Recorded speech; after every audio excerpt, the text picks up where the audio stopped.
اعوذ باللہ من الشیطان الرجیم۔ پناہ مانگتا ہوں میں اللہ کی شیطان مردود سے۔ بسم اللہ الرحمن الرحیم۔ شروع اللہ کے نام سے جو بڑا مہربان نہایت رحم والا ہے۔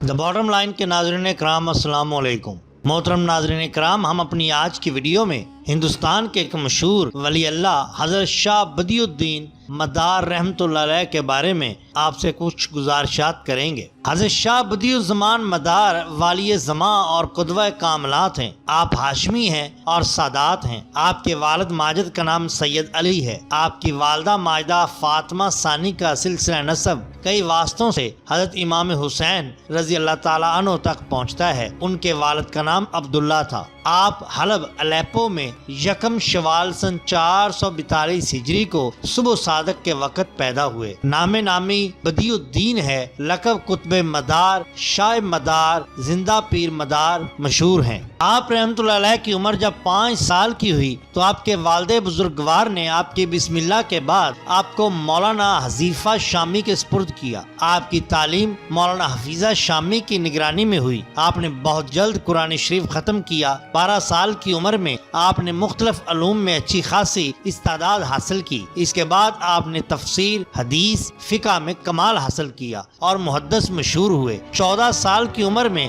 آپ کا شمار علماء میں ہونے لگا۔ آپ نے اسی پر اکتفا نہیں کیا بلکہ علم سیمیا، علم کیمیا اور علم ریمیا میں دستگاہ حاصل کی۔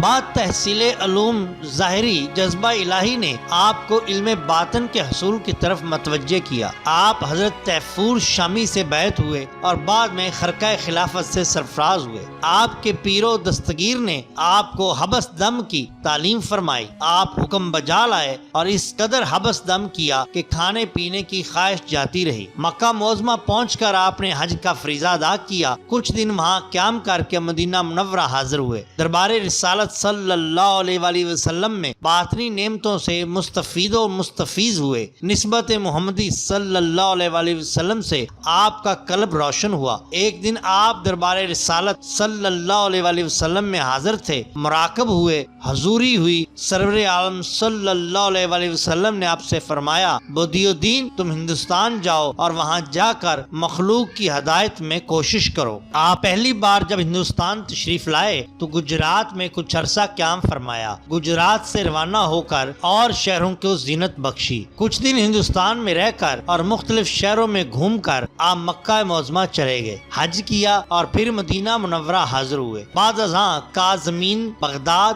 نجف اشرف ہوتے ہوئے پھر ہندوستان تشریف لائے اور بغداد میں حضرت غوث الاعظم سے ملاقات کی۔ اس مرتبہ جو ہندوستان تشریف لائے تو دیگر مقامات کی سیر کی، پھر اجمیر پہنچے۔ اجمیر میں کوکلا پہاڑی پر آپ نے قیام فرمایا۔ خواجہ خواجگان حضرت خواجہ معین الدین چشتی رحمۃ اللہ علیہ سے آپ کی ملاقات ہوئی۔ اجمیر سے روانہ ہو کر دیگر مقامات کو شرف بخشا۔ حرمین شریفین کی زیارت کا شوق پھر دامنگیر ہوا۔ آپ حرمین شریفین کی زیارت اور حج سے فارغ ہو کر نجف اشرف گئے۔ وہاں سے اپنے وطن حلب آئے، حلب سے چنار گئے۔ وہاں کچھ دن قیام فرمانے کے بعد آپ اپنے عزیز سید عبداللہ کے تینوں لڑکوں سید ابو محمد ارغوان، سید ابو تراب فسور اور سید ابو الحسن تیغور کو ہمراہ لے کر مدینہ منورہ آئے اور ایک عرصہ تک انوار محمدی صلی اللہ علیہ وآلہ وسلم سے منور و روشن ہوئے اور مستفید ہوتے رہے۔ ایک روز دربار رسالت صلی اللہ علیہ وآلہ وسلم سے آپ کو حکم ملا کہ بدیع الدین ہم نے تمہارے قیام کے لیے ہندوستان کو تجویز کیا، وہیں تم جاؤ اور رہو سہو اور دین محمدی صلی اللہ علیہ وآلہ وسلم کو پھیلاؤ اور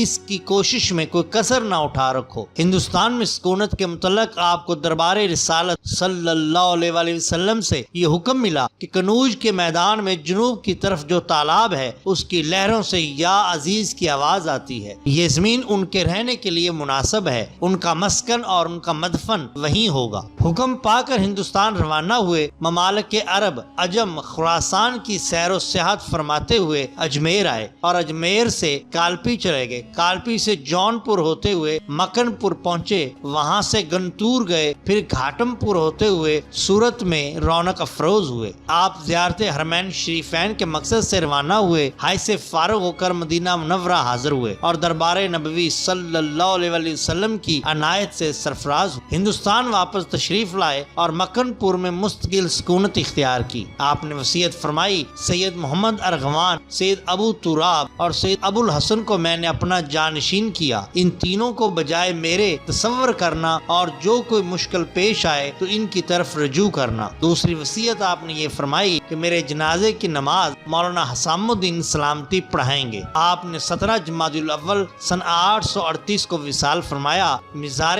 پور انوار مکن پور میں واقع ہے اور ساکن بہشت مادہ تاریخ وفات ہے۔ آپ رحمت اللہ علیہ کو مقام سمدیت حاصل تھا۔ آپ حبس سے دم بہت فرماتے تھے۔ آپ کی بہت لمبی عمر ہوئی۔ بعض روایات میں آپ کی عمر 400 سال بھی بتائی گئی ہے۔ آپ کھانے پینے کی خواہش سے مدتوں بے نیاز رہتے تھے۔ کہا جاتا ہے کہ آپ نے 12 سال تک روزہ رکھا۔ آپ سرور کونین محمد رسول اللہ صلی اللہ علیہ وسلم کی روحانیت سے فیض یافتہ تھے۔ آپ اویسی ہی تھے۔ کہا جاتا ہے کہ مرتے کو مارے زندہ شامدار۔ زبان زد عام یہ مثال ہوئی جب کوئی شخص کسی تکلیف یا مصیبت میں گرفتار ہوتا ہے اور اس پر کوئی نئی مصیبت یا تکلیف وارد ہوتی ہے یا اس پر کوئی ظلم کیا جاتا ہے تو لوگ کہتے ہیں کہ مرتے کو ماریں زندہ شامدار۔ اس کے معنی مضمرات اور متعلقات سے بہت ہی کم لوگ واقف ہیں۔ اس کے معنی یہ ہے کہ شاہ مدار رحمت اللہ علیہ کو یہ قدرت حاصل تھی کہ جو صوفی مرتبہ فنا میں ہوتے آپ ان کو اس مقام سے نکال کر مرتبہ فنا فی الفنا میں پہنچا دیتے۔ حضرت شاہ مدار کا عرس مبارک 17 جمادی الاول میں منایا جاتا ہے اور مداریہ درویش دم مدار کے نعرے لگاتے آگ پر چلتے نظر آتے ہیں۔ زمین پر اتلی سی خندق کھودی جاتی ہے اور اسے جلتی آگ اور سلگتے کوئلوں سے بھر دیا جاتا ہے۔ ڈھول کی تھاپ پر یہ درویش یکے بعد دیگرے اس آتشی قالین پر چلتے ہیں۔ سروں پر چمکدار لاٹھیاں لہراتے یہ درویش ایک خاص گیت پر ناچتے، لمبائی کے رخ دیکھتی خندق پر چلتے اور دم مدار کے نعرے لگاتے ہیں۔ اس رسم میں شرکت کرنے والے اتنے گہرے مجاہدے میں ہوتے ہیں کہ جلتے کوئلے اور گرم راکھ انہیں تکلیف نہیں دیتی۔ مریدین کے تماشے اور کرتبوں کے باعث عام زائرین اور معتقدین کے علاوہ شاہ مدار کو بازیگروں، شوبدہ بازوں اور بندروں، سانپوں اور ریچھوں کو نچا کر روزی کمانے والوں کا پیر بھی قرار دیا جاتا ہے۔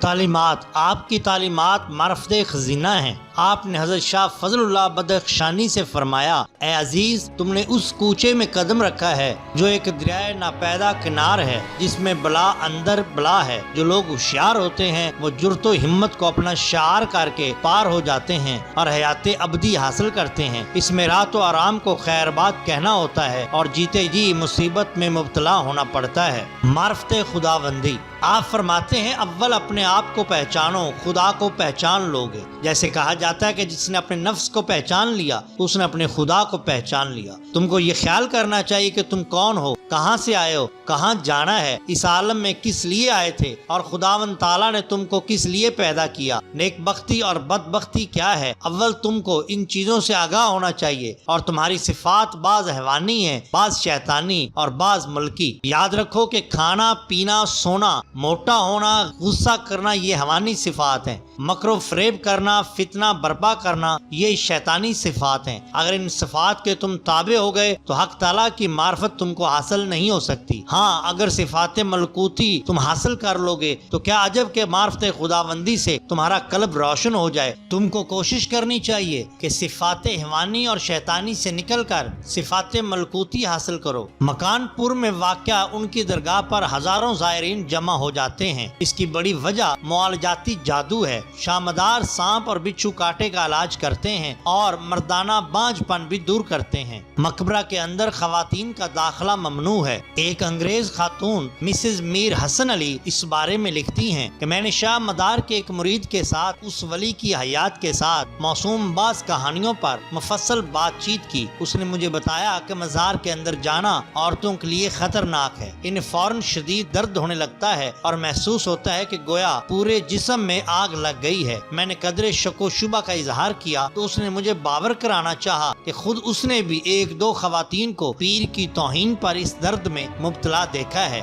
اگرچہ یہ خواتین صحت یاب ہو گئیں لیکن انہیں لمبی تکلیف کا سامنا کرنا پڑا۔ تب سے لے کر عورتوں کا مزار شریف کے اندر جانا سختی سے منع ہے۔ میر حسن اپنی کتاب ہندوستان کے سفر میں 375 صفحہ پر لکھتے ہیں کہ ایک انگریز افسر اپنی بیوی کے ساتھ عرس مبارک پر شاہ مدار کے مزار پر حاضر ہوا۔ متولیوں نے انہیں اندر جانے سے روکا لیکن وہ نہ مانے اور اندر داخل ہوتے ہی دونوں بے ہوش ہو گئے۔ متولیوں اور دوستوں کی کوششوں کے باوجود انہیں گھنٹوں ہوش نہ آیا۔ بولنے کے قابل ہوا تو کہنے لگا کہ چند گھڑی کا مہمان ہوں، اور واقعی وہ چند ماہ کے بعد اس دنیا سے چلا گیا۔ کشف و کرامات۔ کہا جاتا ہے کہ بی بی نصیبہ کے کوئی لڑکا نہیں تھا۔ جب بغداد تشریف لے گئے تو بی بی نصیبہ آپ سے دعا کی طالب ہوئی۔ آپ کی دعا سے 2 لڑکے ہوئے۔ ایک روز کا واقعہ ہے کہ آپ دریا کے کنارے رونق افروز تھے۔ ایک سوداگر اپنا مال کشتی میں رکھ کر روانہ ہوا۔ کچھ دور جا کر وہ کشتی دریا میں ڈوب گئی۔ ایک شخص نے جو وہاں موجود تھا اس حادثے کی خبر آپ رحمت اللہ کو دی۔